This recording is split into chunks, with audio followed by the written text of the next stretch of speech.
Hello cuties, তোমরা সবাই কেমন আছো? হোপফুলি অনেক ভালো আছো। তো আজকে অনেক বৃষ্টি হচ্ছিল সারাদিন ধরে, শুধু সন্ধ্যার দিকে একটু বৃষ্টিটা কমে এসেছিল। তো তখনই আব্বু বাহির থেকে আমাদের জন্য মুড়ি মাখা নিয়ে আসে, আমাদেরকে খাওয়ায়। খাওয়ানোর পর বলে যে বাহিরে একজন মুড়ি মাখালা দাঁড়া হয়ে আছে। তো মুড়ি মাখাটা এতটা পরিমাণ টেস্ট ছিল যে আমি কারো পরোয়া না করে বাহিরে দৌড় দিই। আর বাহিরে এসে দেখি অলরেডি মুড়ি মাখানোটা শুরু হয়ে গিয়েছে। তো আমি অনেক এক্সাইটেড ছিলাম যে আবার মুড়ি মাখা এতদিন পর খাবো। ও মাই গড! তো মুড়ি মাখাচ্ছে এদিকে, আর আমি পাশে দেখতেছি একটা হরেক মালের সাইকেল দাঁড়ানো আছে।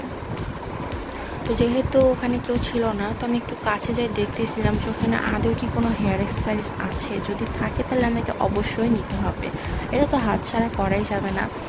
তো অনেকক্ষণ ধরে এই দিক ওই দিক এপাশ ওপাশ করার পর দেখতে পাই যে হ্যাঁ, এখানে কয়েকটা হেয়ার এক্সারসাইজ আছে।